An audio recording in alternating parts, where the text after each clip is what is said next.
Hello, this is Professor James Strickler. This is a course in American government. This lesson is from Unit 4 about the legislative branch. It's Lesson 12 about incumbent advantage. In this lesson, you'll learn about the incumbency advantage. You'll learn about exposure advantage. You'll learn about constituency benefits, congressional resources, and fundraising advantage. Now let me first of all define a word for you to be sure you understand it. The person currently holding a particular political office is called the incumbent. About 90% of congressional incumbents are re-elected. In other words, the person who's in office already, who runs for your election, is almost always going to be re-elected. Why do incumbents have such a huge advantage? There's 4 reasons that we're going to talk about in this lesson. The first of those is that they have an advantage in getting more exposure. One reason for that is what is called free media. What we're talking about here is that in a campaign, candidates oftentimes pay a lot of money to get themselves seen on TV, usually through advertising. They buy commercial time. But a person who's already a member of Congress also will get a lot of free media time.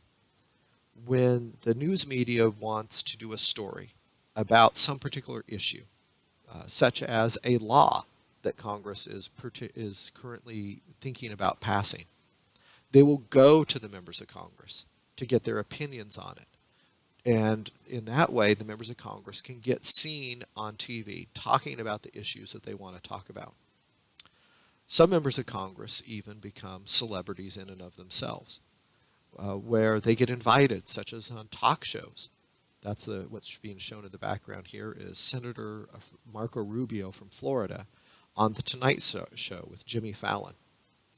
Now, at the time, Senator Rubio was running for President of the United States. This made him famous. Now, currently, he's running for re-election to the United States Senate. But everybody already knows who he is. This isn't true of his challenger. For a challenger to get the same sort of exposure that current members of Congress are getting, they would have to pay for it themselves. Along with all that exposure comes name recognition. A member of Congress is a lot more likely to be in the news than the person who's challenging them for that seat. And so voters get to know their name. It becomes familiar to them.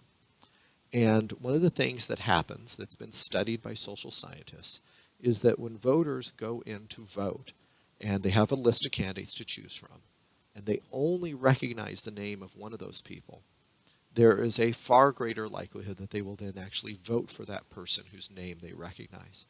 So merely having people aware of who you are is an advantage. And current politicians, people actually elected to Congress right now, are a lot more likely to have their name recognized by voters than their challengers will have their name recognized. A second advantage that people currently in office have is the benefits that they can provide for their constituents. Now, remember what that word constituent means. It means the people that are from the area that they're representing. If they're a member of the House of Representatives, it's a particular district within a state. If it's the United States Senate, then it's the entire state that they come from. Members of Congress can bring them benefits that the challengers cannot. One way they bring benefits is through pork barrel spending. Now, we've talked about this before in a previous lesson. This is where members of Congress channel money from the national government to particular little projects back home to benefit the voters in the area that they're coming from, with an expectation that then they'll get rewarded by those voters voting for them. But another way, which we hadn't previously discussed, that members of Congress can use to benefit the voters back home and get their votes is what is called constituent services. This is where members of Congress use their position in the United States Congress to help people back home with problems that they may be having that involve the national government. So let's say there's a little old lady who she's relying on getting her Social Security check. And one month her Social Security check doesn't show up, and she doesn't have any money. So she contacts the Social Security Administration to try to find out what the problem is, and she just gets the bureaucratic runaround. She keeps getting transferred from one person to another. Nobody can solve her problem.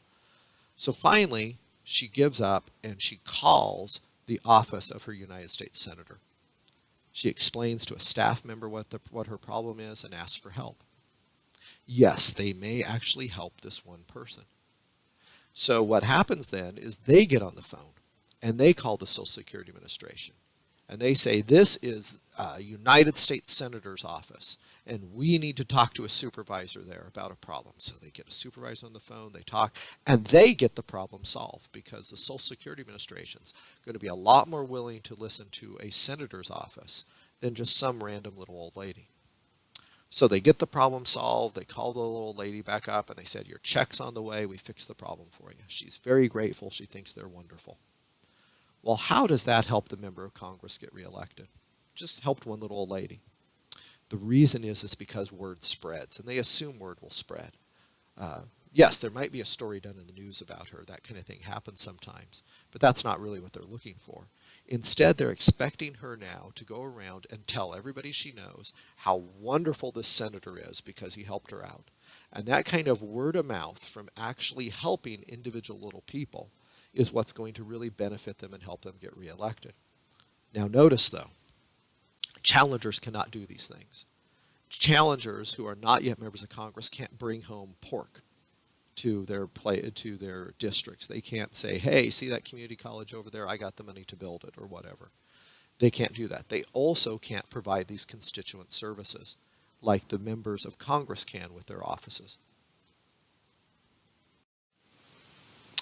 A third way that the person currently in office has an advantage over the challenger is in the resources they have as a member of Congress that they can make use of. One of those resources is their congressional staff. Now, they aren't supposed to actually use their staff to help them campaign, but this is something very easy to fudge. Let's say you have a member of Congress who is nearing the time of getting reelected. And so they say to their staff, hey, I want to send out a flyer to every single member of my district, telling them about all the good things that I've done in Congress. Now, that's sort of obviously a campaign effort. They're trying to go out and win votes. That's really what's happening here, and everybody knows it. But the member of Congress would say, oh, no, I'm not using my staff to campaign. The way to think about it is that I was hired by the people back home to go do something for them, and now I'm just reporting to my bosses, letting them know what I actually did while I was here. So he has the staff create this really nice flyer and send it out to everybody in their district. Well, for a challenger to do that same sort of thing, they would have to pay out of their own pocket, while the member of Congress has an entire staff to do it, paid for by the United States government, effectively by the taxpayers of America. And then when they actually send these things out, they get to do them for free. That's called the franking privilege. It's a privilege that members of Congress have passed laws to give themselves. Members of Congress can mail things for free from their offices. Challengers, to do the same kind of mailing, would have to pay out of their own pocket. So a member of Congress can do up a fancy, nice flyer, paid for by the taxpayers, and then they can send it to everyone back home, paid by the taxpayers, while a challenger would have to pay for all these things, him or herself. The final incumbent advantage I want to talk about is their fundraising advantage. Big donors who give money to candidates are expecting something in return. Later on in the course, we'll talk about exactly what they're expecting in return. But they're expecting something, which means they have little reason to give money to losers. If you're spending the money to get something back from a member of Congress, it does you no good to give the money to somebody who never gets elected to Congress. Well, who's most likely to be the loser and who's most likely to be the winner? The challengers are most likely to be the losers. So for that reason, a big donor who's trying to get favors really is wasting their money if they give the money to challengers. Instead, they should be giving the money to incumbents who are expected to win. This makes it then easier for the incumbents to raise money. Not only, as you've seen already in this lesson, do they have less things that they need to spend money on, but they can more easily gain the money from donors. The challengers, in contrast, need to spend money on a lot more things, and they're going to have a harder time getting that money in the first place. So let's review what we learned in this lesson. How often do congressional incumbents win? About 20% of the time, 50% of the time, 90% of the time, or 100% of the time? They win about 90% of the time. Why does name recognition matter in these elections? Is it because other politicians then follow somebody with a famous name? Is it because it scares away donors when somebody is well known? Is it because voters choose names that they know?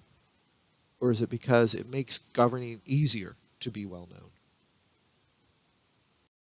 Name recognition matters in elections because voters tend to vote for people that they've heard of.